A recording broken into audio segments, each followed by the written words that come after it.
All right then. Well, good morning. Agenda 23 in honor of Councillor Hubli. That's it. There's one for everyone. This is the last one. The rest of them is for the next councillor. The next committee is dedicated to the new councillor for Ward 24. Standing Committee on Environmental Protection, Water and Waste Management. Our meeting for Tuesday, April 19th, 2022. Good morning. All right, so there's only a couple items on the agenda today, and then we have, as far as I know, when I was not paying attention, council tossed another item in our way. So I think there's a notice of motion to bring that back to the May meeting, if I'm not mistaken. So we'll start with just a roll call. Chris, you want to take that away? Happy to do so, Chair. Just bear with me. Councillor Brockington. Here. Councillor Cloutier. Present. Councillor DeRuse. Here. Councillor Eglai. Here. Councillor Hubli. Here. Councillor King. Here. And Councillor McKinney. Here. Vice Chair Menard. Here. You have quorum, Mr. Chair. All right, thank you so much. So we'll start with declarations of interest. Seeing none. Confirmation of minutes for the meeting of Tuesday, March 22nd, 2022. Carried. Thank you. So we have speakers on both our items. So we'll just go right to item number 1 right away, which is multi-residential waste diversion strategy. And I believe we'll likely have Nicole Hoover-Benash here, as well as Lindsay Webley, who has worked extensively on this file and with our stakeholders, a working group in the multi-residential sector to get us to this point where we're talking about mandatory inclusion for multi-residential properties across the city. Of course, that's something that this committee has talked about in the past. So without further ado, I'll give it to Nicole. We do have 2 speakers, but we'll go to the staff presentation first, and then we'll go to our delegations. Go ahead, Nicole. Great. Well, or Lindsay starting, or whoever's starting. Thank you, Mr. Chair, and good morning, members of the committee. So it's this morning, as Chair Moffat had mentioned, Lindsay Webley, who is our Environmental Programs Project Manager and the lead for the proposed multi-residential waste diversion strategy, as well as myself, will be providing a brief presentation on the strategy and the report recommendations. So also joining us today to assist with answering questions are Alain Gontier, General Manager of Public Works Department, Shelley McDonald, our Director of Solid Waste Services, Andrea Gay-Farley, Program Manager, Project Planning, Patrick Power, Account Manager with Financial Services, as well as Naz Namazi, Legal Counsel. So as Council is aware, the city is working on developing its new solid waste master plan that will ultimately guide how the city manages waste over the next 30 years. In 2019, Council approved the Waste Plans Roadmap Report, which identified at that point several component projects that would be worked on concurrent to the development of the waste plan to continue progress on the waste management portfolio as the master plan is developed. So this multi-residential waste diversion strategy was identified as one of those component projects. It was also identified as a priority project by council, by residents and stakeholders who have all collectively acknowledged the complex challenges and lower diversion rate of multi-residential properties needs to be addressed. So the goal of this strategy is to improve waste diversion in the multi-residential sector, which in turn supports Council's vision to work towards becoming a zero waste Ottawa. It also supports Council's climate change reduction targets, aligns with provincial policy direction, and in turn helps support increasing the life of the Trail Road Waste Facility landfill. So the strategy and its recommendations were developed using extensive industry research and feedback from the community and key stakeholders, as Chair Moffat had indicated in his introduction. And it sets out a framework to increase waste diversion from multi-residential properties over a short-term 5-year period. And Chris, I see the presentation is no longer being shared. I'm just wondering if you could pop that back up, please. That's great, thank you. And we'll head to the next slide, please. So in terms of the report recommendations, this report seeks committee and council's approval of the scope, framework, and project pillars for the multi-residential waste diversion strategy.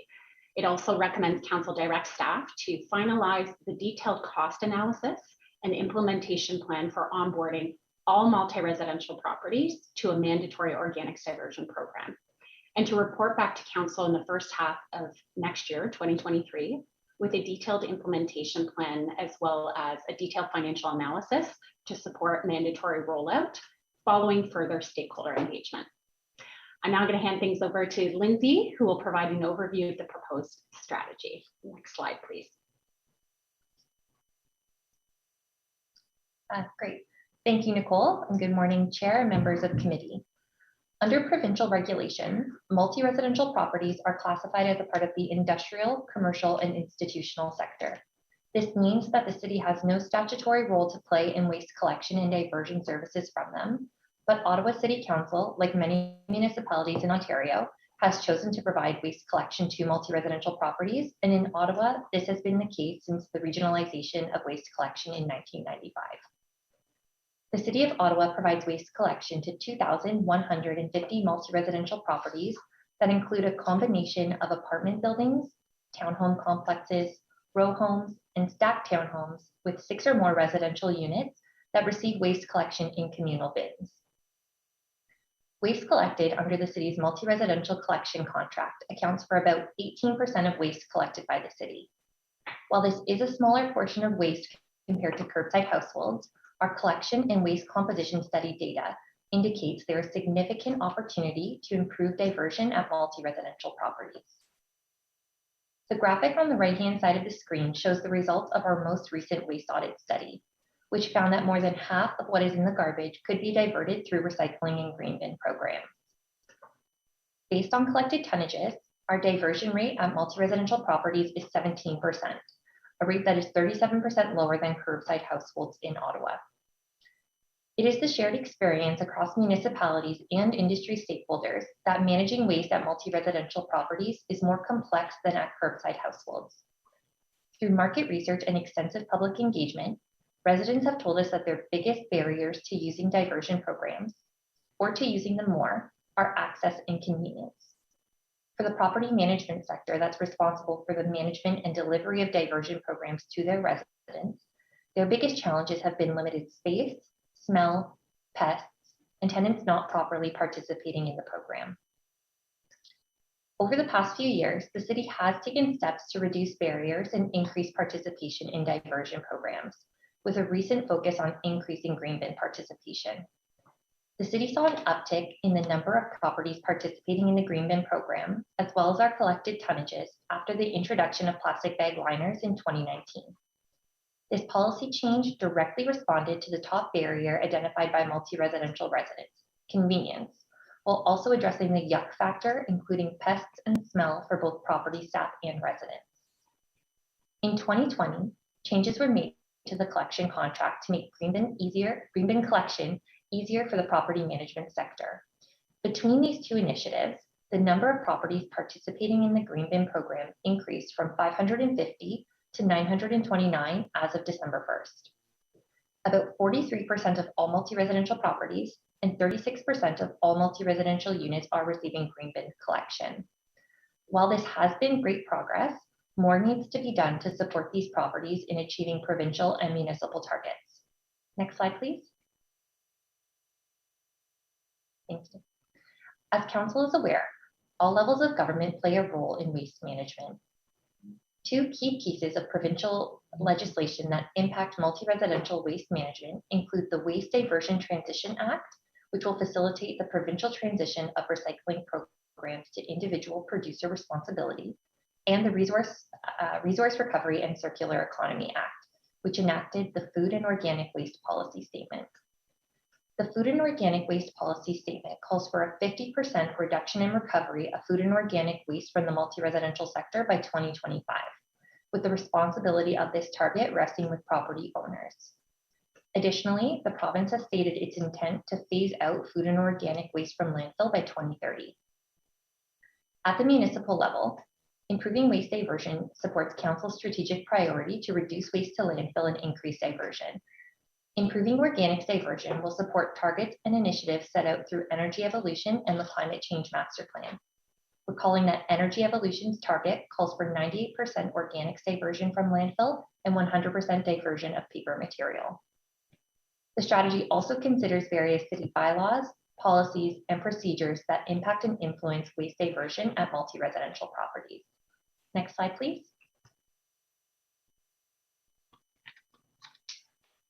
As Nicole mentioned earlier, the multi-residential waste diversion strategy aims to increase waste diversion at multi-residential properties while the development of the waste plan continues. Last July, through the Solid Waste Master Plan Phase 2 report, Council approved the waste plan's vision, guiding principles, and goals. Through the Phase 2 report, Council was also provided with a high-level, long list of options for managing and diverting waste in the city over the next 30 years. Since the time the list was received, the options were evaluated and placed into option suites to show interdependencies and take advantage of cost savings where available. Each of the recommendations that we'll walk through on the next slide align with the council-approved waste plan vision, guiding principles, and goals, and supports the proposed option suite focusing on supporting additional diversion at multi-residential properties. The recommendations that we're proposing in this strategy focus on projects that will have the greatest impact in the short term and will contribute to diverting waste from trail waste facility landfill and reducing greenhouse gas emissions. To some degree, the recommended approach is prioritizing some of the foundational elements that we can lay and strengthen in the coming years that will allow us to consider more advanced diversion initiatives in the future. Next slide, please. Thank you. Staff are recommending council approve the 5 project pillars listed on the screen. The first pillar, expanding organics diversion to all multi-residential properties, recommends advancing the solid waste master plan option of making organics diversion mandatory at all multi-residential properties receiving city waste collection. Recognizing there are more than 1,000 properties without a green bin program in place, advancing a decision on this option will support the development and initiation of an implementation plan to proactively onboard all remaining properties to an organics diversion program. Given that this will be the first time some residents at multi-residential properties will have the opportunity to participate in organics diversion, the pillar will also explore opportunities to increase outreach and education when the program is first introduced at multi-residential properties. The second pillar, enhancing promotion and education, recommends focusing on broader waste management education and increasing outreach to the multi-residential sector. Promotion and education is a cornerstone of our municipal waste program, recognizing that increasing resident knowledge and awareness supports behavior change. Some of the tactics we would be exploring through this include more regularly occurring education campaigns, making more material available in multiple languages, and using insights from public engagement and market research to tailor our messaging to residents living at multi-residential properties and addressing the challenges that they face in participating in waste diversion programs. The third pillar, exploring pilots, recommends investigating pilot project opportunities to help overcome barriers and challenges with multi-residential waste management. And this could support waste program delivery, outreach and education, enforcement, and data tracking. The fourth pillar, dedicating and redesigning space for waste disposal programs, recommends exploring opportunities to integrate waste management best practices into new property development requirements and evaluate solutions at existing properties to reduce barriers to participating in waste diversion programs. And lastly, considering opportunities to support the above 4 listed pillars through the city's next multi-residential collection contract. This recommendation would involve reviewing options to enhance the program through contract specifications and support from our collection contractor. Next slide, please. The 5 recommended pillars were brought forward for engagement, and feedback was received from city councilors, residents, the Waste Plan Stakeholder Sounding Board, and members of the property management sector. While support was widely received from many stakeholders and valuable feedback was provided to contribute to the implementation of the proposed pillars, if approved by council, the property management sector identified logistical concerns and considerations to implementing a mandatory organics diversion program at all multi-residential properties. Members of the property management sector reiterated concerns related to limited space, smell, pests, and tenant participation that they worry might create challenges in offering a green bin program. The city's multi-residential working group, which is made up of property owners, managers, building staff, superintendents, and industry leaders, reviewed the identified challenges and said that many are surmountable with proper program planning. However, we do anticipate some sites will be limited by space and may not be able to accommodate an organics diversion program right away. Working group members understood the direction staff are recommending and were anticipating it based on previous discussions had with the city as well as provincial direction. The working group, along with all other stakeholders, reinforced the need for the city to work closely with the property management sector to ensure the successful implementation of a mandatory organics diversion program. Next slide, please.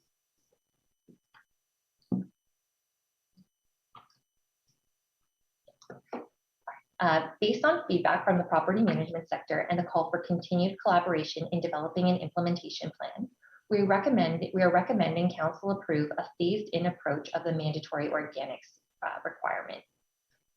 So staff recommend that starting June 1st, 2022, all new multi-residential developments that start receiving city waste collection, as well as properties currently receiving private collection that switch over to city waste services, be required to have an organics diversion program in place at the onset of service. For the remainder of the year, staff would continue to voluntarily onboard properties to the green bin program while working on developing an implementation plan to proactively onboard all remaining properties. Having a council-approved mandate for organics diversion will enable further conversations with the property management sector to hone in on anticipated challenges and understand the rationale for why some sites might not be able to comply right away. The proposed timeline will allow staff to identify specific issues and establish processes for properties to self-identify if they cannot comply, establish timelines for compliance that take into account council's desire to increase diversion from landfill as well as the provincial targets, build in solutions to reduce or mitigate challenges identified by the property management sector, and enhance promotion and education resources to support more knowledge sharing with residents at the start of green bin service. This work in collaboration with internal and external stakeholders will also allow staff to complete a full cost analysis for expanding the green bin program and identify cost efficiencies where available. A 2023 budget pressure of up to $550,000 will be brought forward in the draft solid waste services operating budget to support the onboarding, collection, and processing of organic waste from more multi-residential properties. This number will be refined ahead of the budget cycle based on the approach and pace of the implementation plan to proactively onboard all properties to a mandatory organics diversion program. I will now hand things back over to Nicole for next steps. Great, thank you so much, Lindsay. So in terms of next steps, should council approve this multi-residential waste diversion strategy, work on the initiatives would begin immediately. And by midway through next year, staff will be in a position to provide an update to council on planning and progress made on the project pillars, alongside the detailed financial analysis and implementation plan to onboard all properties to a mandatory organics diversion program. Going forward, annual updates on the multi-residential waste diversion strategy, an update on the key performance indicators would be provided alongside waste plan updates. A full review of the strategy would also be completed alongside the solid waste master plan refresh, which, as members of council will recall, will take place every 5 years, with the first one set to be presented to council by 2029. So that concludes today's presentation. Thank you. Great. Thank you very much, Lindsay and Nicole. Appreciate your work on this important file. that impacts, I know, many of the councillors around the table and their residents. So we're going to go straight to our delegations, and we start with Angela Keller-Herzog, no stranger to many of you, from Community Associations for Environmental Sustainability. Okay, there we are. And thank you for putting up my PowerPoint, which is called Learn How to Compost Again. I thought that was a catchy title. So thank you, everybody, for your work on this. Next slide, please. I think you all know cafes at the Environment Committee. So next slide, please. Boop. Okay. So we've got 5 recommendations to the committee on this item. I apologize for the misnumeration on my slide.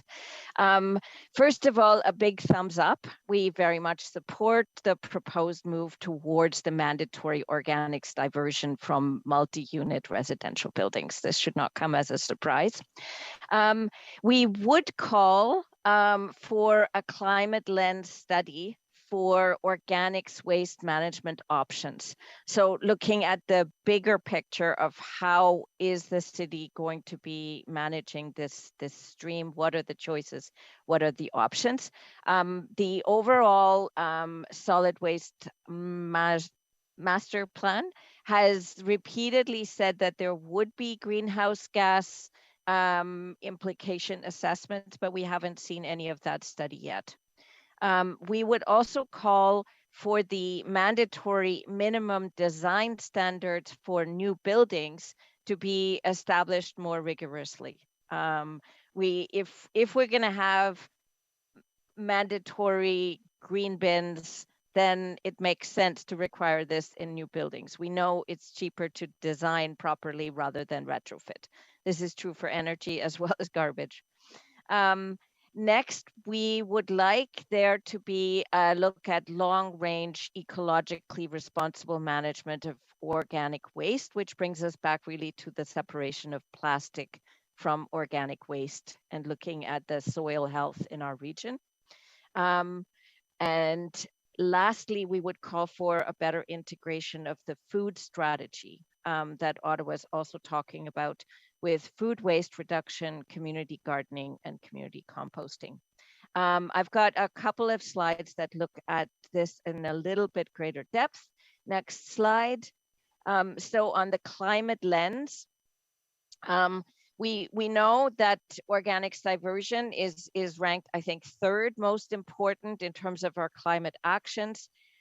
We feel that we have to better understand energy transition solutions and beware of this false solutions. So I've been seeing increasing cases for questioning the production of renewable natural gas. And I think that we need a better picture in Ottawa looking at the anaerobic digestion versus aerobic digestion. And I think around now or in the next couple of years would be a really good time to do that before we get locked in.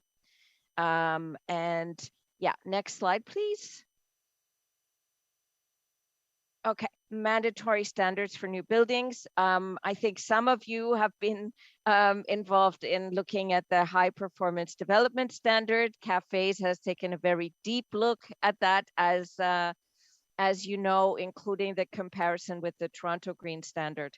So the Toronto Green Standard on waste management does much better than Ottawa again. So we think that the starting point for Ottawa should be ratcheted up in this area as well. In tier 2, which as you remember are the optional future considerations, the Toronto standard looks at the in-unit design so that the resident has adequate space provided by the building design for managing composting and recycling. And the Ottawa draft standard currently only has the mandatory issues as optional. So there's a gap there in terms of synchronizing these tools, and also in terms of legislative and enforcement strategies I think that there should be a better coordination. Next slide, please. So then in terms of the plastics and the systemic plastic pollution, we've been trying to poke this issue for quite a long time, as you know, for years. We have seen a passing reference that the city organic stream now has increased plastic content by 13-fold increase in compost. We know very little, though, about the condition or disposition of the compost.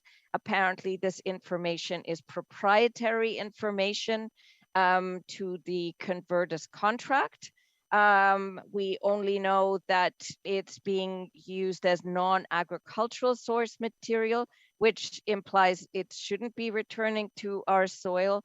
We're told it's used for animal bedding. I don't know if any of you guys have ever mucked out a stable, but like you put the stuff in the wheelbarrow and you take it to the pile, right? And after that, that becomes fertilizer and it returns into our natural cycle. So in this case, if it's polluted with plastic, where does it go?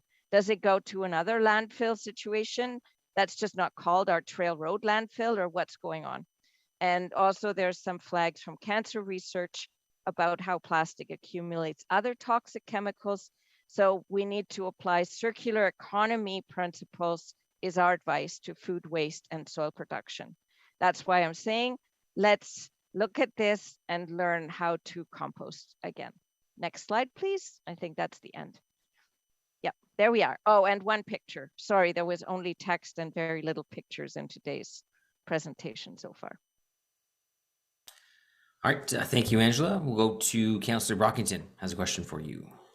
Thanks, Chair, and thank you, Angela, for your presentation. Good to see you again. You expanded on this in your slide presentation, but it's the climate lens bit for organics waste management options.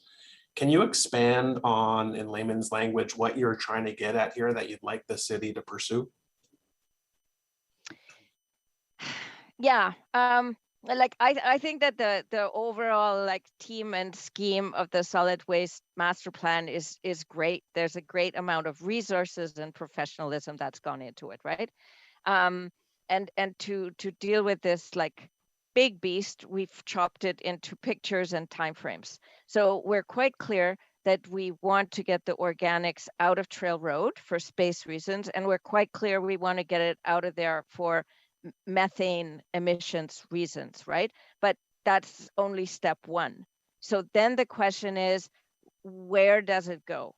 And it's my sense that there are frames of inquiry in the solid waste master plan overall scheme that has an inquiry looking at the anaerobic digestion, right?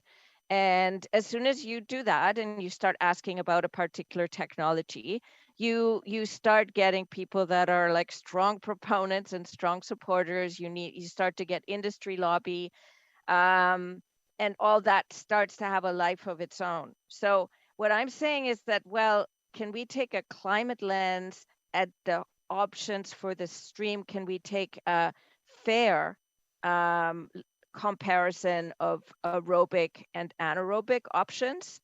And the aerobic, which is what Ottawa is doing right now, we then I think have again sub choices, right? Including, can we get plastics out of there? Can we start having a sort of return to storing like carbon in the soil, right? So that we get into a return to a natural cycle.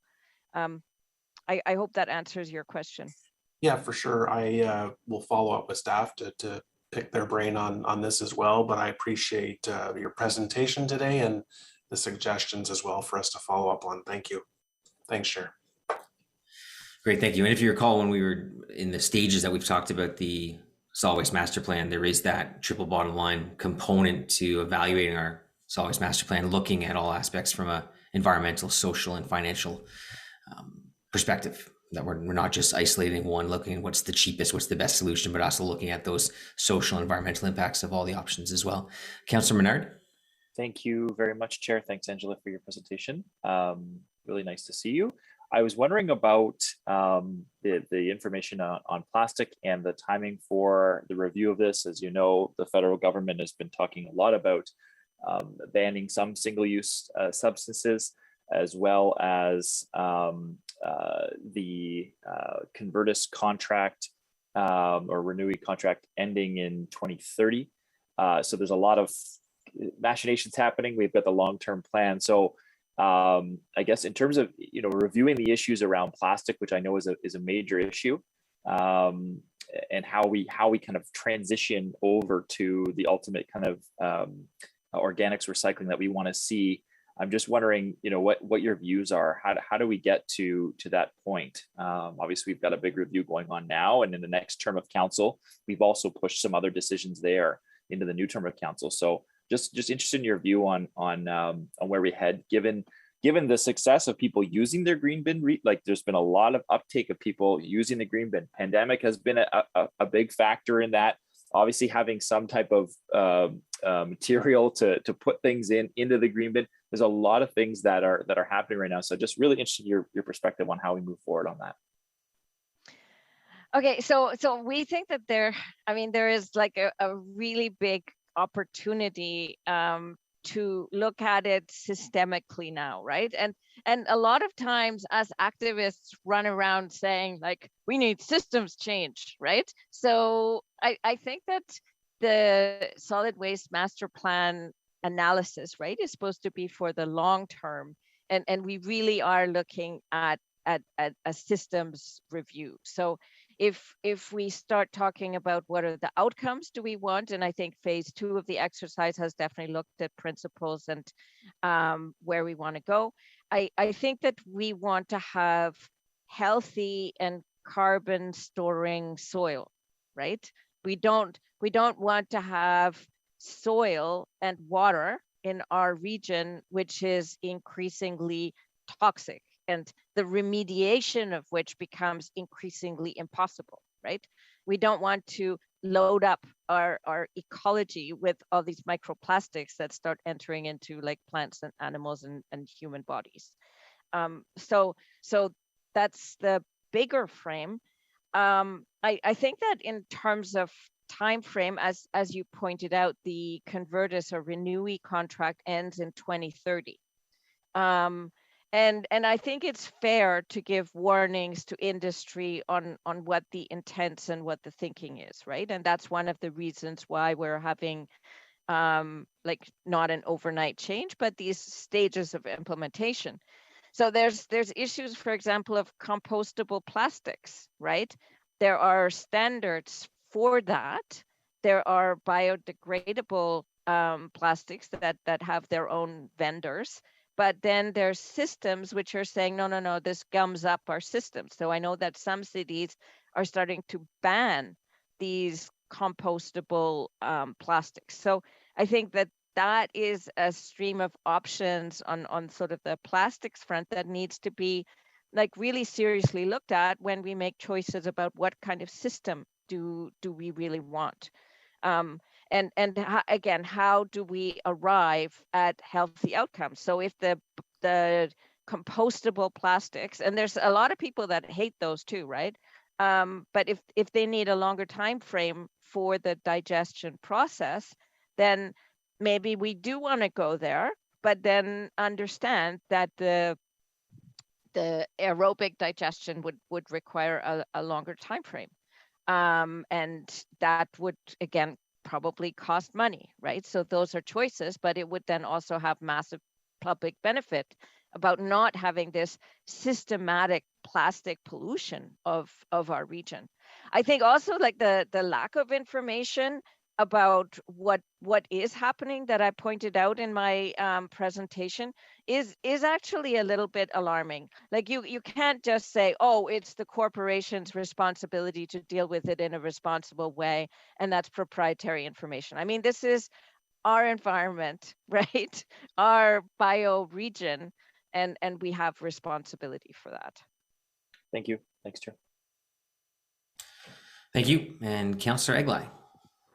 Morning, Angela. I just, in hearing you talk about the plastics piece and getting plastics out of the soil in the area, I think one of the big issues, and I'm going to be quite direct with you, is I'd like to hear your ideas on how we can work with folks to deal with dog poop, quite frankly, because that's one of the things that people were excited about. In a sense, I can use a plastic bag, I can throw it in the green bin.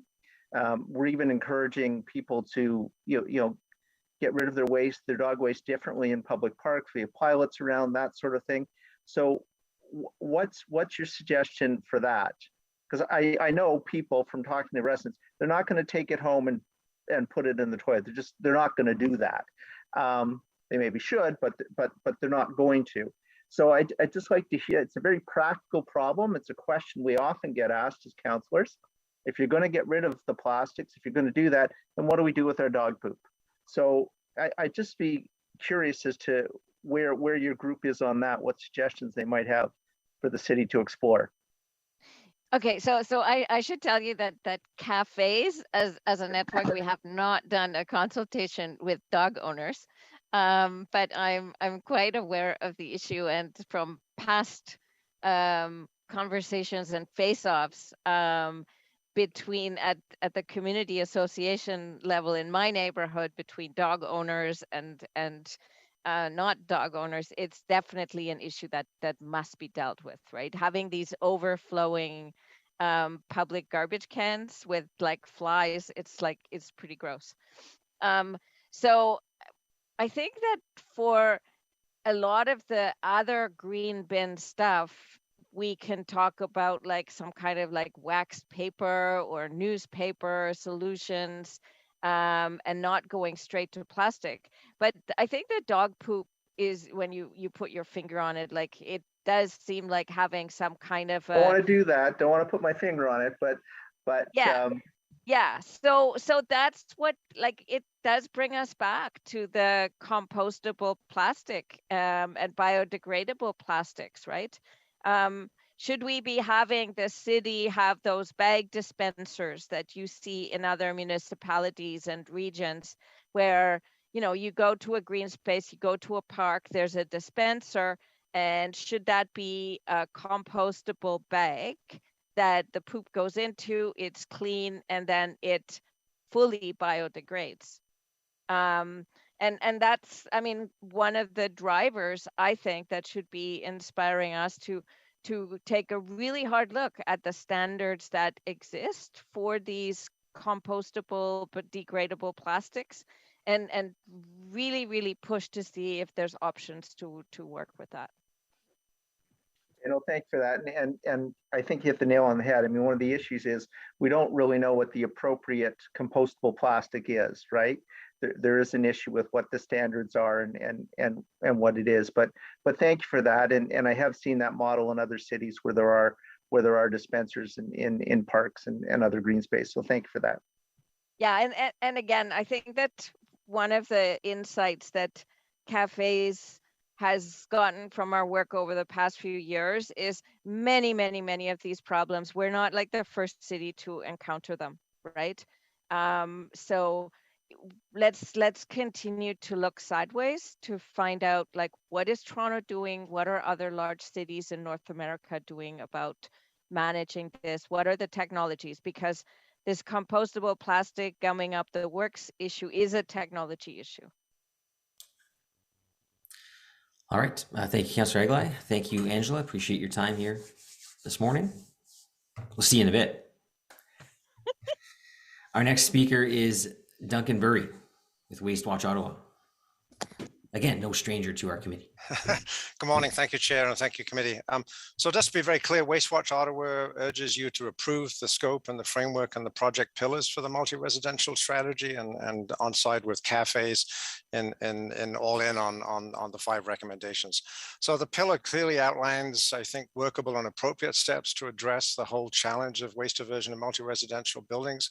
It clearly recognized that providing recycling and green bin service is not without its challenges, but those challenges are not unique to Ottawa. And that said, there is enough experience in other cities and elsewhere and in Ottawa as well that prove that, in fact, the direction set out in the 5 pillars, and we think certainly will bear fruit. It's worth noting in making the decision that the strategy that the data presented by staff show that there is broad consensus and support for providing green bin service. And I imagine that this data will confirm what many of you will have heard from your own constituents who live in such multi-residential properties. The demand for the service is there. The survey of residents reported a high willingness to participate in the green bin program, despite concerns many expressed about access and convenience and smell. Similarly, representatives of the property management sector also showed strong support for an organics collection program, with almost 70% of those surveyed responding positively to the idea. So this seems like a win-win scenario. Residents and property manager on side and willing to make the necessary effort to make a strategy a success.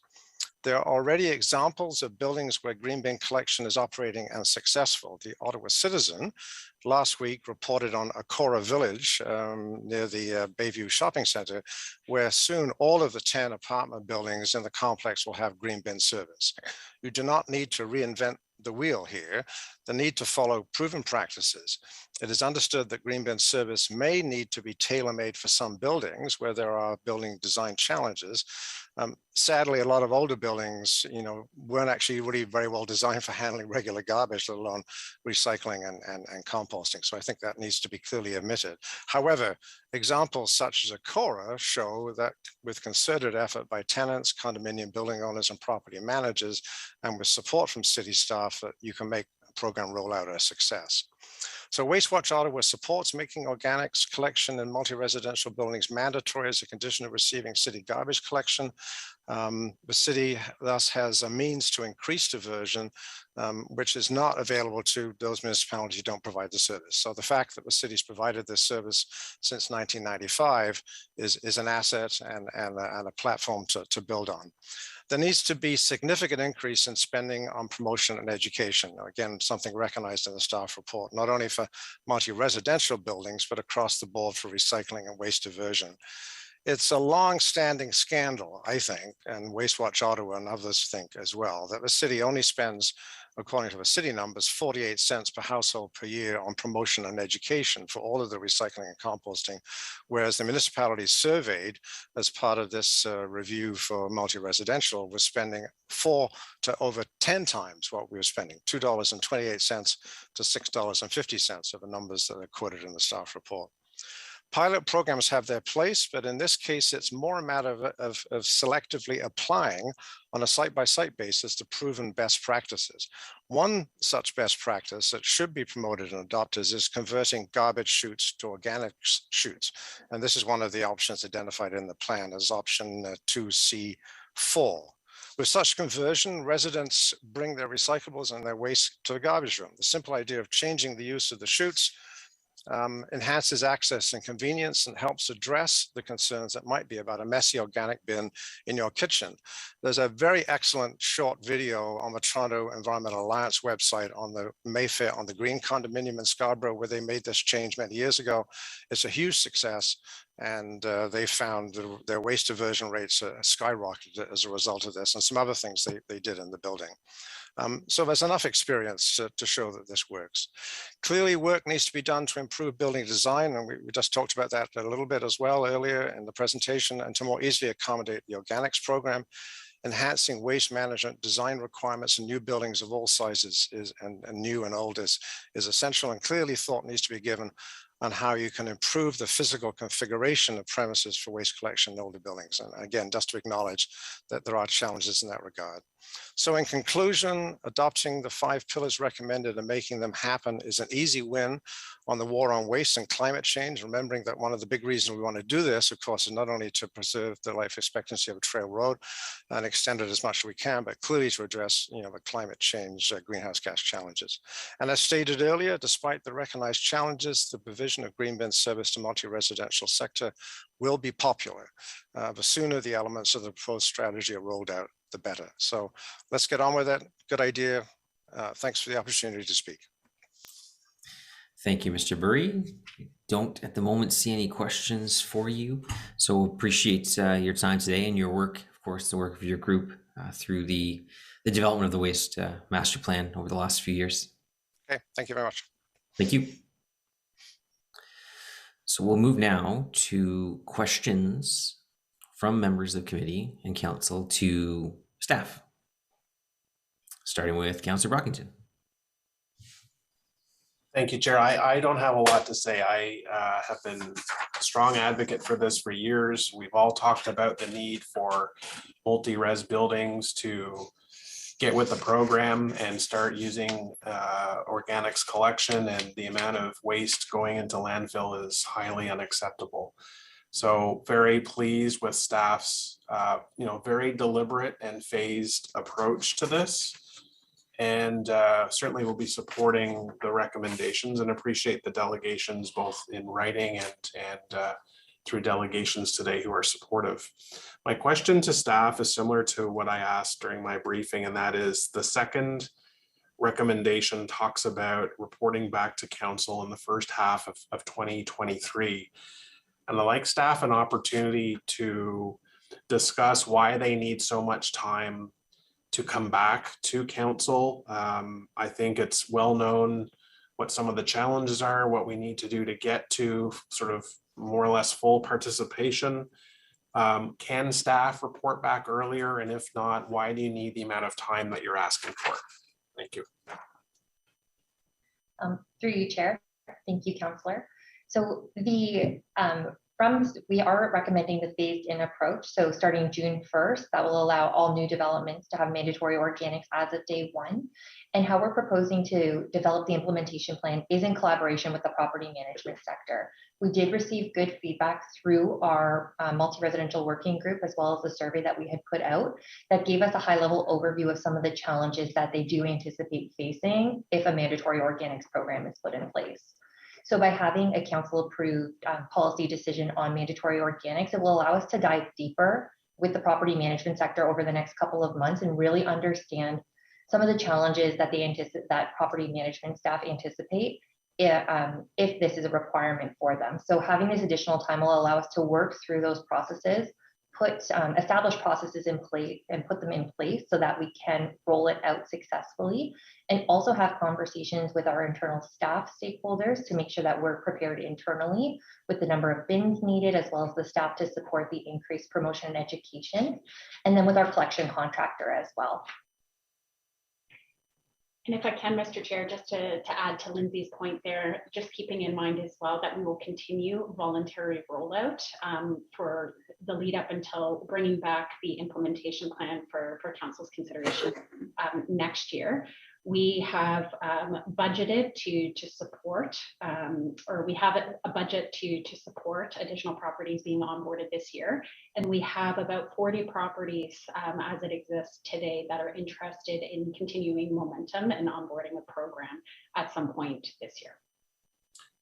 I appreciate that. My concern is the timelines associated with your recommendation could be 14 months from now. And to me, that's too long.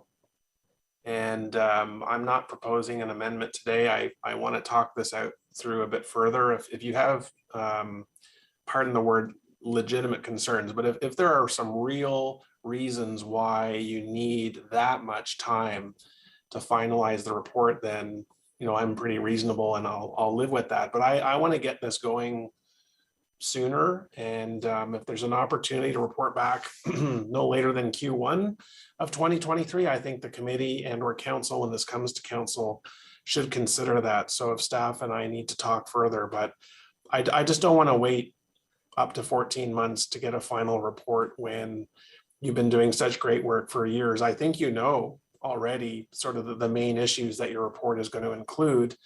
And if we can get that much sooner, that would be my preference. But all this to say, Chair, I will be supporting the recommendation before us today, and thank staff again for their ongoing work on this matter. Thank you. Great. Thank you, Councillor Menard. Thanks very much, Chair. I definitely feel similarly to Councillor Brockington, is that, and been talking about this with our councillor working group as well as sponsors group on moving this ahead as fast as we can. I really appreciate staff's work. This is a big win for Ottawa, but it's the easy win, right? So we need to remember there's a lot more to come here that's not so easy. This was the easy win, and this term of council is taking this easy win, but putting off a lot of things to next term of council, which are not so easy to deal with. So we'll take the easy win now, and let's fast track it and implement it quickly how we can. I'm interested to hear staff's response to Councillor Brockington about moving forward as quickly as possible. Obviously, recognizing it is a change for many buildings to implement this, but also recognizing we've got a lot of buildings that are already doing this in Ottawa. The numbers are very, very positive and trending in a positive way. So we know it can be done, and it's been pursued in other cities as well. I will just ask a couple of questions. One of my concerns is around the city multi-residential buildings that are not receiving city services now and may not receive them in the future. So right now, I read the report, and so it's, right now 90% of multi-res properties receive city services. So 10% don't, city collection services, because the report says they've chosen a private waste hauler, the property can't be accessed by the city's service provider, or they do not meet the site plan requirements for waste services. And I guess my question is, what's going to happen to that 10% over time? Is there a direction in terms of getting them to start organics collection in a more mandatory way in the future? And then secondly, is the policy that we're putting in place likely to lead to some currently city collected multi-res buildings moving to private waste collection because they don't want to implement the green bin program? Through you, Chair. Thank you, Councillor. So in terms of the properties that aren't receiving waste collection from the city, they are still subject to the provincial requirements under the food and organic waste policy statement. So property owners will still be required to achieve that 50% reduction in recovery of food and organic waste by 2025. We are still waiting to hear from the province in terms of how enforcement is going to be looking, but all multi-residential properties, whether they're serviced by the city or not, will be subject to that. Now, in terms of the risk that properties may opt to go to private waste collection, there is a risk on that. We don't have data available to substantiate exactly how many could potentially leave city services. But again, if they do leave city waste services, they will still be subject to complying with that provincial regulation. Excellent. Thank you very much for those clear answers. I wanted to just touch on a point that Ms. Keller-Herzog raised in their delegation around the mandatory minimum design question, so that when the buildings are being constructed, it's clear, they have to put this in. I think that may come as part of the fact that the city is moving to this policy, and we have the example of Toronto. But I just wanted to get your view on it, your opinion on it, on how that might work in terms of building standard design, and seeing this included in new builds that are put up. All right. Thanks for the question, Chair. If I could just ask for clarification, Councillor, is it pertaining specifically to the high performance development standard or the development standards as a whole? It's more the development standards as a whole. We've got the HPDS we've had some discussion on, and obviously, passed some motions that push us further than we were prepared to go initially.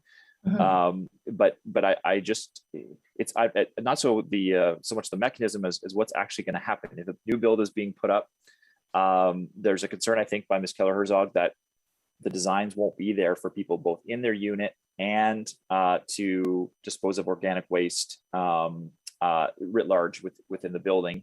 And there's a concern that they need to be there needs to be some standards set up so that they have that prepared when they're building that build to make it easy for residents to engage in this type of behavior. So I'm wondering your view on that and what you think will occur with those new builds as a result of our decisions today. Through you, Chair. Thank you for the clarification, Councillor. So in terms of what is currently required, so all new developments through the site plan application process are required to have enough space for their allocated garbage, recycling, and green bin programs. So this has been the requirement since 2012. So all new developments should be designed with space to accommodate all three of those waste streams. Now, through this strategy, as well as through the broader solid waste master plan, we will be looking for more opportunities to enhance the development standards and incorporate waste management best practices. So through the broader solid waste master plan, looking at the development standards is one of the options being considered, and how this strategy will support it is through the zoning bylaw review for infill housing and missing middle housing developments. And then as well with our pilots, we recognize from other municipalities, there are a lot of different avenues that we can take in terms of incorporating best practices for waste management. And with the pilots, it will allow us to explore these opportunities and see what might work best to contribute to making a requirement in those development standards. Okay. Thank you very much again for that clear answer. You're going to report back to us, hopefully sooner rather than later if possible. I know it's been busy, but on that piece, we're going to see new builds that after June 1st, 2022 have to include this. The report leaves out any timeline for the existing builds, already built buildings. And I suspect you'll come back with that.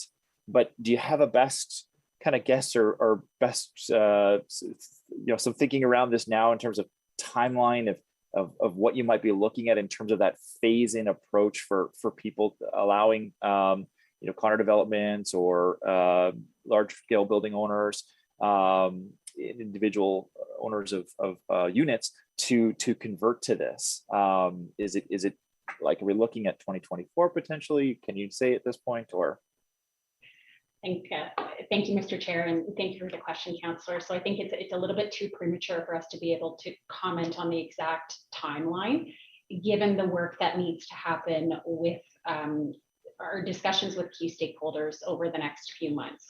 And it's not just a matter of staffing resourcing, it's also a matter of the capacity within the industry and how we may have to tailor the different approaches.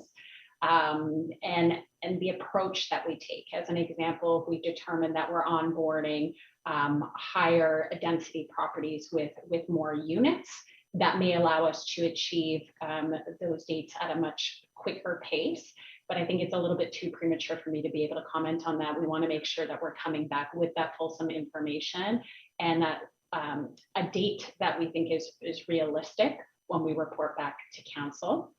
And to answer your comment, Councillor and Councillor Brockington's comment, we commit to coming back as soon as possible, as early into next year as possible with that implementation plan.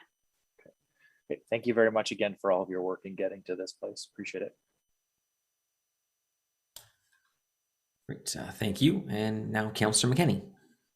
Thank you, Chair, and thank you to staff for this report, the recommendations in it, and they are strong recommendations and very needed in terms of moving us forward with our waste strategy, our climate strategy, and it's what people want. I represent a part of the city where the majority of property owner or residents reside in multi-residential buildings, and anecdotally, but it's from a lot of anecdotes, I receive many calls from residents or messages from residents wanting organic waste management in their building.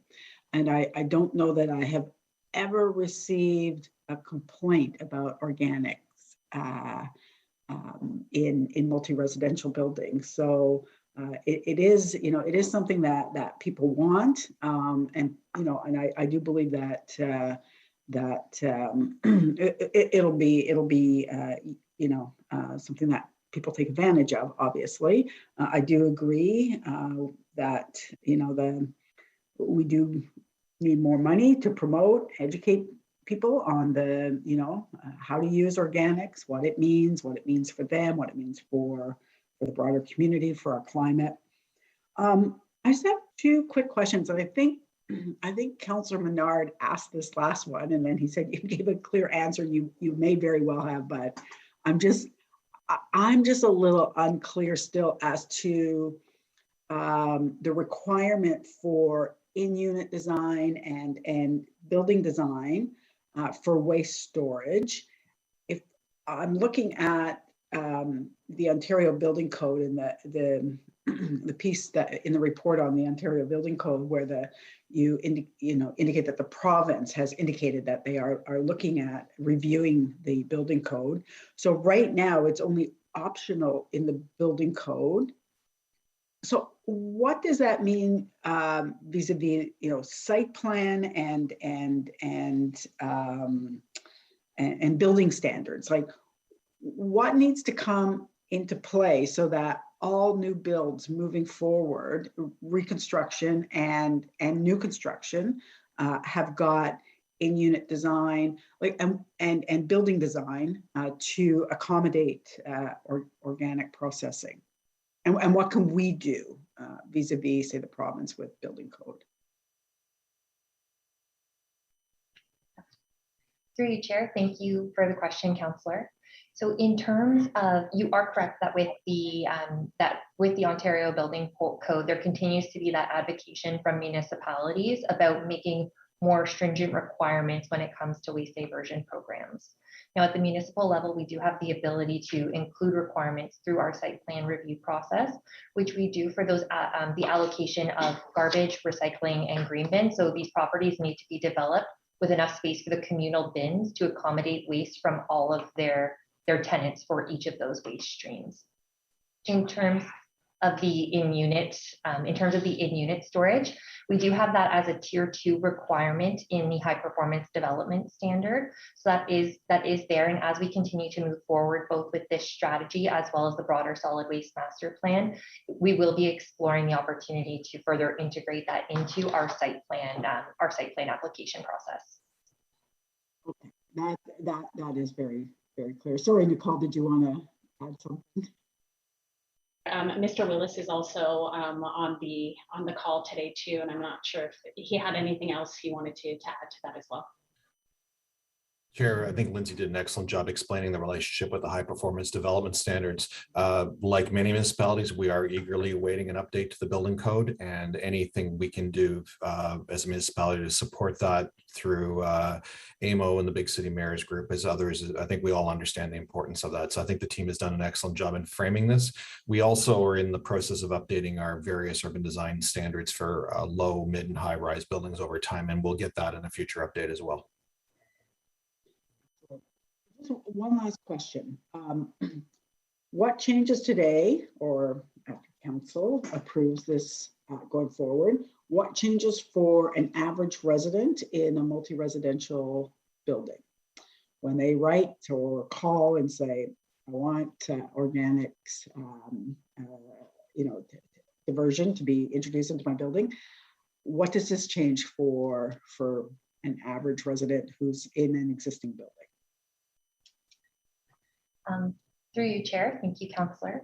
So if this is approved by committee and council, how things might change for residents when they are looking to have, or they do have interest in a green bin program, what happens currently is when that inquiry is forwarded to solid waste services, our solid waste inspectors will follow up with the property management staff at those properties to let them know that residents are expressing interest and are they ready to onboard or start receiving green bin collection.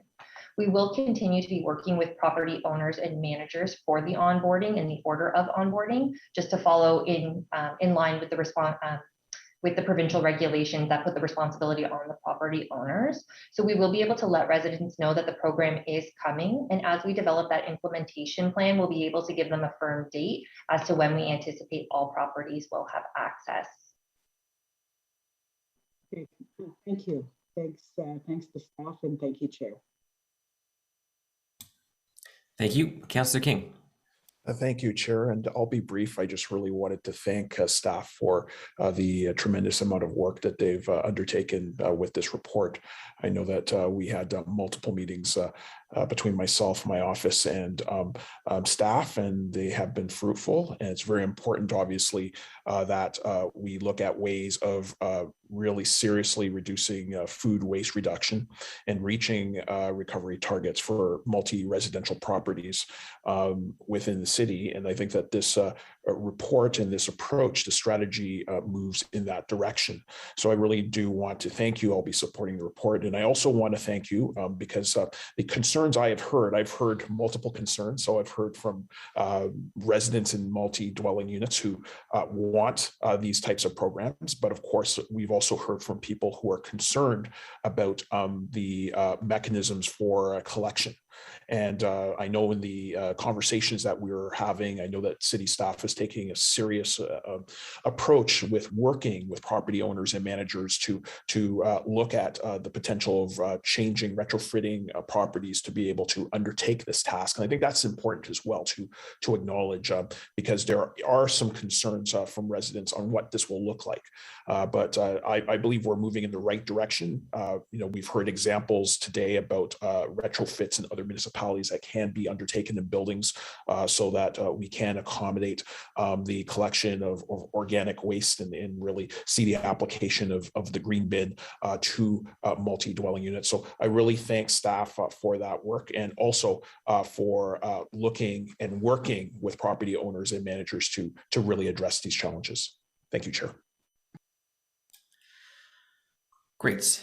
Thank you, Councillor King. Appreciate comments and support for our team on this file. I think I think Councillor Menard did put it well when he said this is probably one of the easiest things we can do.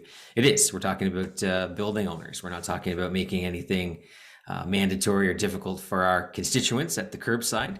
That's a whole different animal, and your inbox would certainly fill much differently if we were talking about mandatory impacts at the curbside, but we aren't. We're just talking about multi-residential buildings, which is something that we probably should have talked about back in 2008 when we rolled out the green bin in the first place with no plan whatsoever at that point to be in multi-residential buildings, which is one of the reasons why it was so difficult to hit our targets at the start of that put or pay contract.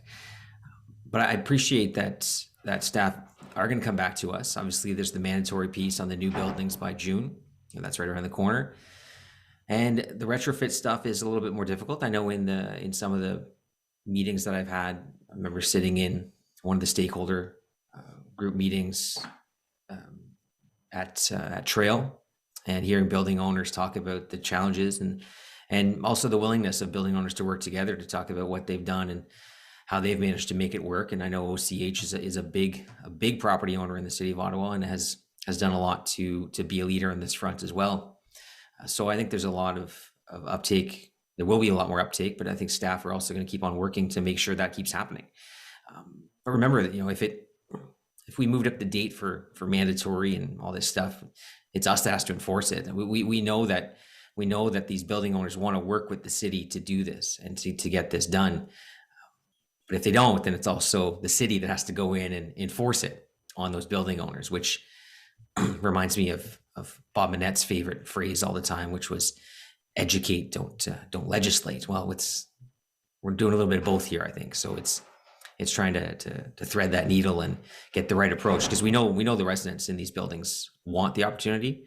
We just have to make it easy for them, and we need to make sure that the facilities there, that's not going to create a new negative for those residents. Great, they can put their organic somewhere, but we need to make sure that these buildings are equipped and the collection is happening regularly, so that we're not creating some of those other concerns that we heard that were barriers for residents in multi-residential buildings. And also, just on the timeline, you have to remember that there is no such thing as Q4 2020 2022. So that creates a massive hole. There are no environment committee meetings in the last quarter of 2022 because the election is right where we would have a meeting. Because of that previous decision by the province, the transition date to the new council is no longer December 1st. There's no November meeting, and the transition now starts November 15th, and we won't have a new committee set up to have a meeting in December in all likelihood, because you'll be focused on the new term of council and governance report and all that good times and fun and figuring out who chairs what, and I'll miss that. So really you're looking at, we only have a few meetings left in this year until we actually get to the next term of council. So, and you've heard it here from Nicole and Lindsay, there's a desire. Yes, the report says first half of 2023, but I know that they'll want to get to you as quickly as possible. There's a lot, trust me, there's a lot coming in 2023 to this committee to deal with solid waste. So be prepared for that. All right, so I don't, with no other comments, and just another appreciation to staff for their work on this file and to members of the committee for the discussion today. So the report before us is that the Standing Committee on Environment Protection, Water and Waste Management recommend that Council 1, approve the scope, framework, and project pillars for the multi-residential waste diversion strategy as outlined in this report, and 2, direct staff to finalize the detailed cost analysis and implementation plan for onboarding all multi-residential properties to a mandatory organics diversion program, and report back to council in the first half of 2023. Is that report carried? Carried. Carried. Thank you. And item 2 is a motion that stems from the information report that we had on the invasive species volunteer program. So it's a motion from Councillor Cloutier, and I'll just allow Councillor Cloutier to tee it up. Thank you, Chair, and let me pick up on your comments, and let's set up the next term of council for success with respect to invasive species, which has been on the mind of our residents, and certainly want to start off by saying how pleased I am that the amount of interest that this inquiry and the motion have gained. And it started with the Alta Vista Community Association initiative, and it gained interest with CAFE and the Ottawa South Environmental Action Network and community groups across the city. And that's heartening to see the care, of course, of our community with respect to green space. And it came about, just reminding the committee and my council colleagues that might be listening, that this came about last year when working with 2 separate community groups to tackle invasive species like buckthorn and others in green space, and the AVCA, the Alta Vista Community Association, and the leadership of its president, Marty Carr, and also the Green Space Stewardship Committee that reports to the AVCA, and also Friends of Riverview Park Green Space Committee, whole bunch of groups. And we were noticing, of course, like others, a lot of red tape, if I could use that term, in allowing volunteers to take on this work. The lack of clarity on how to navigate that process, and the multiple departments, Parks and Rec is involved, corporate real estate, office, public works, forestry, all involved. And so it's difficult to approve things like consent to enter agreements, training, oversight, disposal of materials. Those are just a couple of examples. And so the city currently doesn't have a program in place to grant this kind of stewardship to eager residents who bring knowledge, sweat equity, if I could use that term, leadership, extra hands, to that socialization, all those good things that come with people working together with the task of mitigating and controlling invasive species in their neighborhoods. And our residents felt a little bit left out, pushed aside. This isn't your job, which is not the case. It's more a case of just streamlining things so that people aren't caught up in an overly complicated process involving those multiple departments. And we know some people in my community who are taking on this work already, taking on the risk of being fined by the city for improper use of public space. So this motion, and thank you, Chair, for allowing me to tee it up. This motion, developed with staff in those departments who do this work, begins the process of creating a program, a process Hopefully it alleviates the workload on staff in several departments, makes it clear for them, makes it clear for residents, makes it clear for councillors, creates a clear system for residents to engage in, provides valuable education and oversight by the city for our residents. And so those are my opening comments. Looking forward to hearing comments and delegations. Thanks to everyone who's voiced their support for this motion. Thanks to Marty, who I think is the first delegate championing it from the beginning. So lots of work to do, particularly for the next term of council, as you and other committee members have alluded to, but I'm happy to be able to lay this groundwork today for that success in the next term of council. Thank you, Chair. Thank you, Councillor Cluche. Buckthorn rhymes with what I usually say when I run into Buckthorn. So our first speaker is Marty Carr with the Alta Vista Community Association. Hi there. Thank you very much. And thank you to all of you for having me here again today to speak to this. I made a little presentation. It's very short. We'll just go to slide 2. So obviously I was here in November to speak to this. I just wanted to come back today to reinforce the support for this position to be established. And I also wanted to give an example of the value that this position could have in helping create, having resources to create these consent to enter agreements.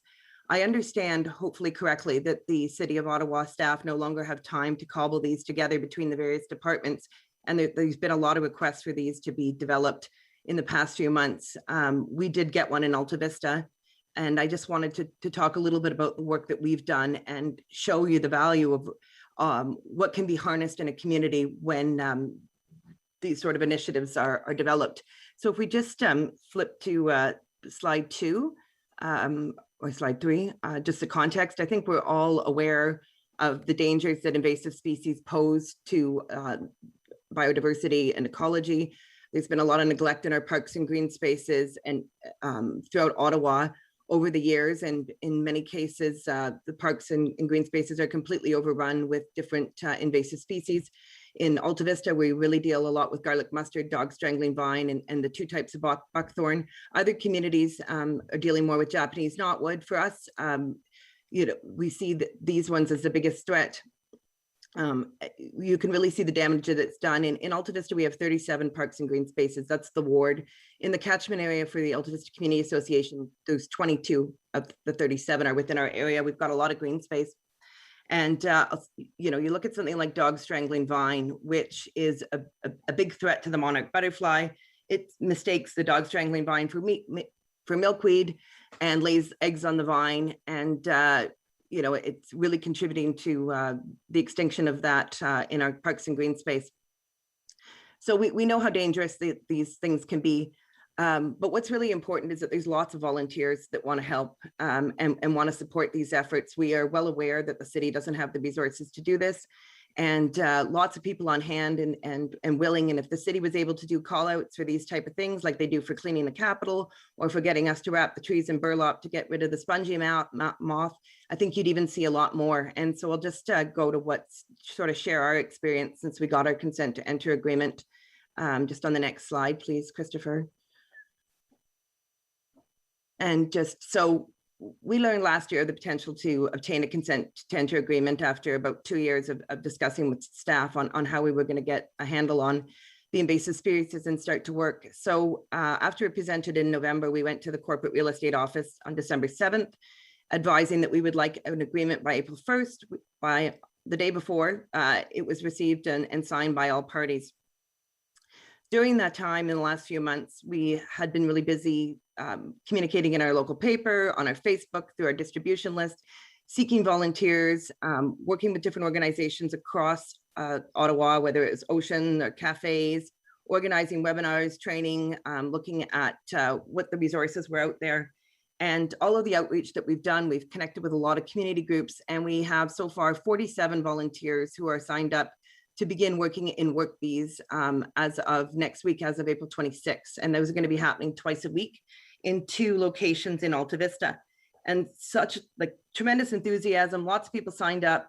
We even noticed that in between November And January, our councillor even stepped down, said he wasn't going to be running again. So we expect that he's probably going to be doing this on a full-time basis as well with us. So tons of enthusiasm. We're following the Ontario Invasive Plant Council methodologies. There's no pesticides involved in this. There's no power tools. And what part of our agreement is we coordinate with the city on replanting natives and the disposal of roots and pods.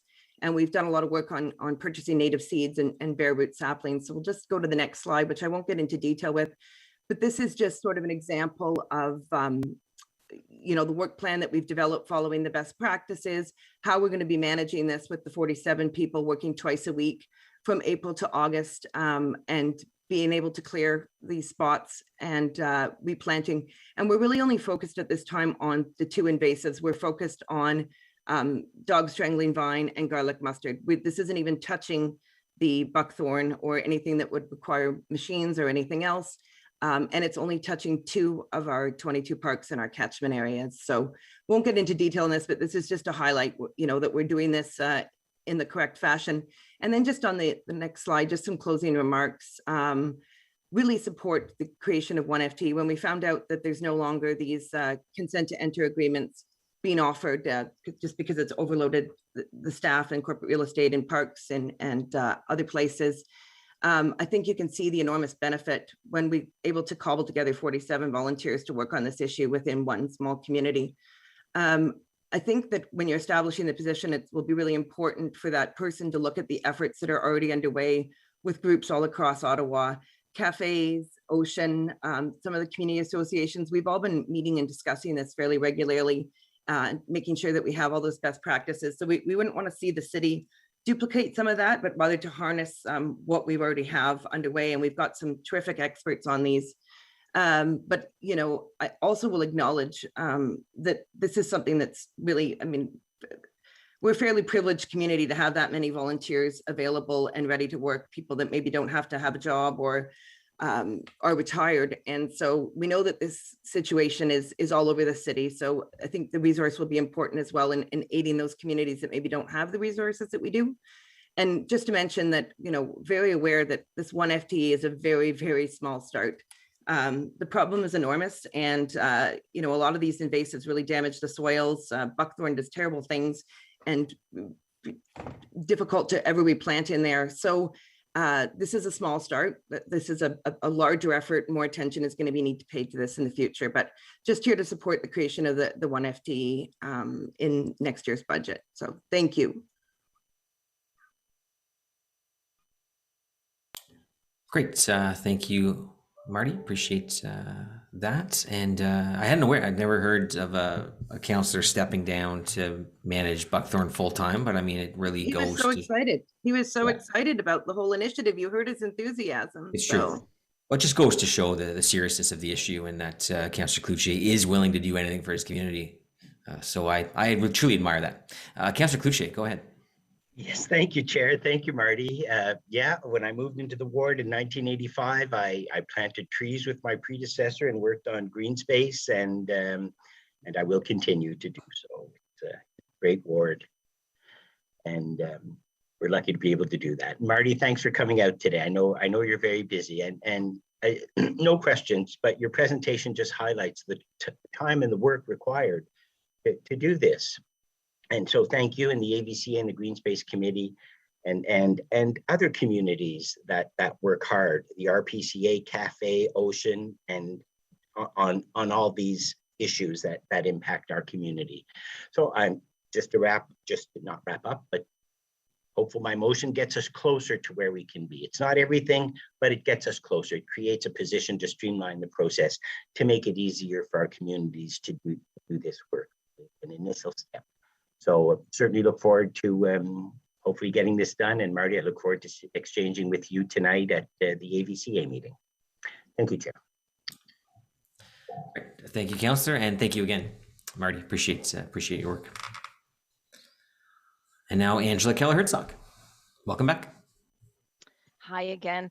So I understand, Councillor Moffat, that you're also stepping off council. So there may be a recruitment possibility, and there may be a spot for you on cafes in the future. You're obviously well versed. on the interface of municipal and environmental issues. So that's something to think about. Alrighty, so this is our next cafe's presentation on volunteer stewardship of community green spaces. Next slide, please. Next slide, please.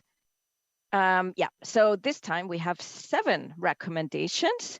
So once again, we are big thumbs up. We support the creation of the proposed staff position. And we very much like the idea that it would be like the definite point for contact for engaging with the public on invasive plant stewardship issues. In the proposed motion, there's a number of departments mentioned, and I think that gives you a sense that this can be a bureaucratic runaround issue for community members trying to approach the city. We support the creation of the staff position to guide partnership approaches between community volunteer groups. We also think that there's a real need for an overall city strategy on invasive plants. We would support the development of a framework for invasive species volunteer stewardship, just so that we start all agreeing on how this should be running.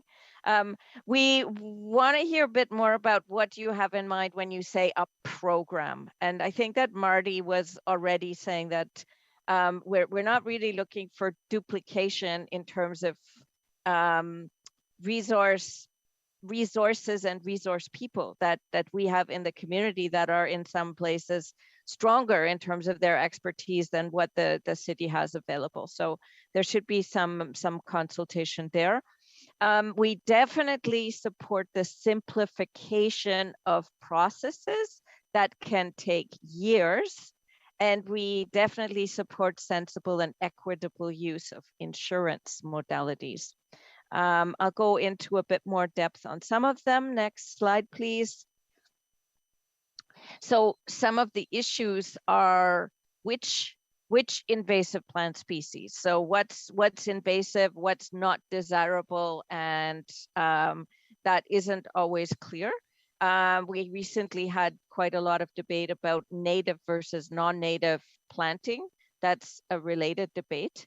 There isn't a lot of capacity or strength in the city in terms of restoration plans and sustainable management, because it's one thing to try to have one push on eradication, which is typically not enough, but how do we then regenerate with native species that are competitive and prevent the invasives?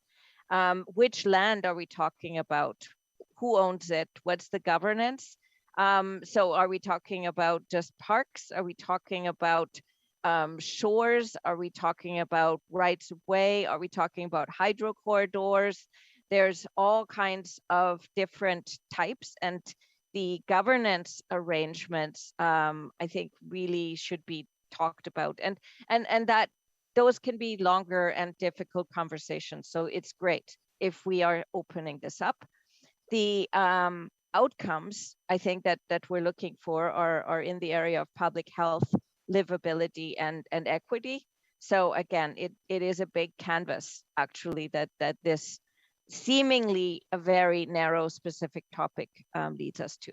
Next slide. So in terms of the particular invasives, also in some areas, the community volunteers can do a lot. In other cases, we are more limited. So sometimes the conversation in terms of strategic approaches and partnership approaches, who can do what, it is definitely dependent on what invasives we're talking about. Also, I'm talking mostly about plants, but we know that there's also bugs and animals in play here. Next slide, please. So in terms of the governance, I think we can also talk about some Indigenous traditional knowledge. Again, there's the link with the native species. We are talking about forest management issues. We have a lot of expertise also with the hydro corridors. There's a whole community in Morgan's Grant out in Canada that have been working with people and botanists at Algonquin College in terms of some of the regeneration. There's a lot of interest also in pollinators and pollinator garden establishment in our communities. So again, echoing what Marty has said for her community, there are people and there is strength and capacity throughout our region. Next slide, please. I'm trying to remember what's after. Oh, yeah. So, so the bureaucratic stuff, the governance stuff, the consent to enter, the adopt a road, the insurance and liability, that stuff, it's pretty much unsatisfactory at present. And I know that staff have met amongst themselves and have basically made a pact that when approached by the community, they're just going to say, we don't have the capacity to deal with stewardship. So there's like right now a bit of a standoff in terms of people from the community wanting to work with the city and sort of seeing the hand. So I think working on this, creating this FTA is a good thing to do. And one of the main outputs that we would really hope for cafes is, again, this simplification of process and the start of a sensible conversation. That's it. Thank you. Next slide, please. I think there's a thank you slide. Oh, It's okay. gone. Oh, there it It's is. okay. Here it comes. Here It's it okay. comes. Thank you. There we are. It should have just been one massive piece of giant hogweed. They're probably taller than you, right? Oh, they absolutely are. Yeah, I used to, many people know this. I think I used to read gas meters for Enbridge, and we were learning about the dangers of giant hogweed and stuff way back then. But I rarely ever saw giant hogweed in Ottawa. It was wild parsnip was the one that sort of took hold in the 2012, 2013, really proliferated after that. But yeah, I never had a chance encounter with giant hogweed, which is absolutely taller than me. Most things are, but that one certainly is. I think giant hogweed might be taller than Sean Menard. Possibly. It's probably more hairy than Councillor King as well. I'm not even going to go there. I was going to say, I'm pretty hairy. So maybe not. Maybe not than me. We're way, this is the off topic that I usually get talking about follicles. Okay. Thank you, Questions Angela. for the public delegation. Any questions for Angela? I see none, but Jean Cloutier. Well, thank you, Chair. Angela, thank you so much for coming out and all the work that you do. And you mentioned in your, the issues not replicating materials that already exist. 100% not here to reinvent the wheel, to use your words, and there's materials that are available. But we do have the issue, and we've seen it in our ward, and perhaps you could comment on this, of people well-meaning going in, without a consent to enter, and removing non-invasive species just because they don't know the difference, or it's for some reason. So I guess that's some of the materials, the education, that we want, the information that we want people to be aware of what's to be left and what can be removed. So if Cafe has material on that basis, please share it so that staff don't reinvent the wheel. But primarily, I just want to thank you for your work and for your support of this initiative. Okay, we're very happy to partner with the city and to workshop some of this. Great, thank you. Thanks again, Angela. Okay, so the motion in front of us is that the standing committee, Councillor King, yes. Thank you, Chair. I just had a brief note here to really thank Councillor Cloutier. And I think of what Angela was saying, I know I've just been losing here since I've joined council. So, but this is a great motion. It's a motion that might be more restorative in terms of my hairline, maybe. In the sense that I've heard this from my community members as well. You know, the Rockcliffe Park Residents Association have been removing invasive plants for a very long time, including buckthorn at Caldwell Carver Conservation Area on the eastern side of Mackay Lake. And over the past several years, they have operated under a consent to enter permit issued by the corporate real estate office. But as people had heard about what they were accomplishing, I actually heard from the Residents Association and their project lead, Iola Price, who gives on a regular basis talks on invasive plant removal. And the question would invariably come up, how do you manage to do all that when my group can't get permission to remove invasive plants on municipal property? And so that's why I'm really pleased that Councillor Cloutier has introduced this motion, because I think that this does start the process of starting to remove those barriers to communities to obtain those consent to enter agreements due to a lack of resources.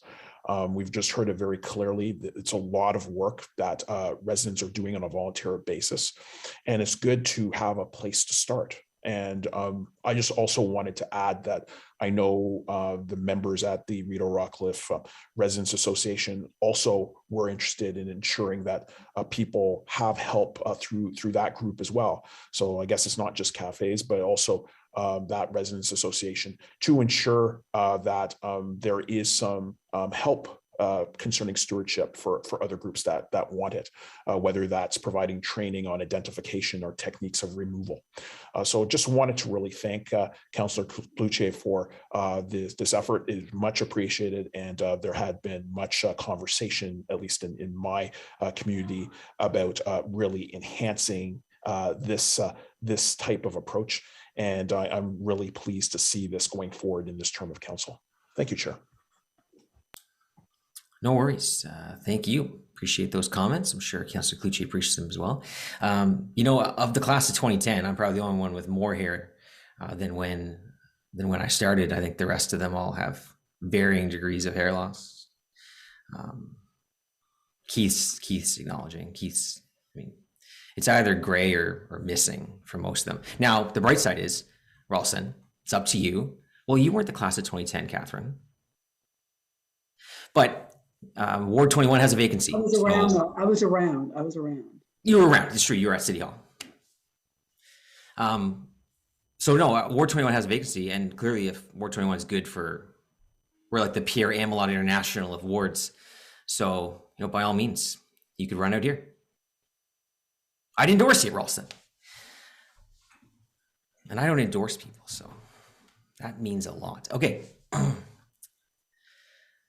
So thank you. So we have a motion here that the Standing Committee on Environment Protection, Water and Waste Management approve one, that as part of the 2023 budget process, Public Works consider the requirement for one full-time equivalent position for the management of an invasive species stewardship program. And two, that subject to approval of the necessary staffing, Public Works coordinates development of invasive species volunteer program with legal services, auto public health, and planning, real estate, and economic development to ensure all necessary legal, health, and safety and natural environment considerations are included in the program. I also want to make sure that we build on the experience that we've had in the past. I look to people like Genevieve Raymond and Lila Gibbons, who were involved in the wild parsnip program that we had going on. We have a lot of experience to build on to be able to create this program. So I want to make sure we're building on those experiences and the information that we have back then of working with our partner municipalities neighboring us, as well as other agencies throughout the city, like you know, when it comes to hydro corridors and all these different things. So on that motion. Carried. Thank you. In-camera items, there are none. Information previously distributed. Municipal drinking water systems 2021 summary reports. Thank you. Ian Douglas, superstar. Thank you. Inquiry, notice of motion. Councillor Menard, I believe you have notice of motion for what came forward at council last week. That is correct, Chair. Thank you very much. It's Councillor Kavanaugh's motion that was at Council last week. We would do notice motion for next meeting. And I believe Chris is going to get that on the screen as well for us. There it is. Oh, thank you, Chris. So I think what I'll do is I'll read the therefore be it resolved, and we'll see it at the next meeting. Therefore be it resolved that Council directs staff to report back to Council by Q2 2022. And A, identify at least 3 suitable roofs at city-owned facilities to increase renewable electricity generation through leasing solar rooftop equipment for net metering. B, establish a working group with Hydro Ottawa and technical experts by Q2 2022 to explore the potential for enhanced community net metering and further enable distributed energy resources. Therefore, be it further resolved that as part of the 2023 budget process, planning, real estate, and economic development, recreation, culture, and facilities, infrastructure, and water services, or innovative client services, consider the requirement for 1 full FTE position and funding to develop and implement a distributed energy resource framework. Therefore, be it further resolved that contingent on sufficient resources, Council directs staff to report back to the Environment Committee by Q4 2023 with A, an evaluation of existing solar PV systems and impact to facilities installed at city-owned facilities. B, a distributed energy resource framework for city-owned facilities and land, including renewable energy generation, energy storage, demand response, and potential policies to install distributed energy resources at city facilities on city land. Staff and funding implications to implement and support the distributed energy resource framework. So next meeting, we can talk about that. Thank you, Councillor Kavanaugh. Great, thank you. I don't have any further notice of motion, inquiries, none other business. Anyone have any other business? It's 11:14, it's pretty early. No? Okay. Going once, going twice, other business? No? You guys are gonna miss. Adjournments. I assume it's carried. Our next meeting is Tuesday, May 17th, 2022. We'll see you all then, if not before. Thank you all. Merci.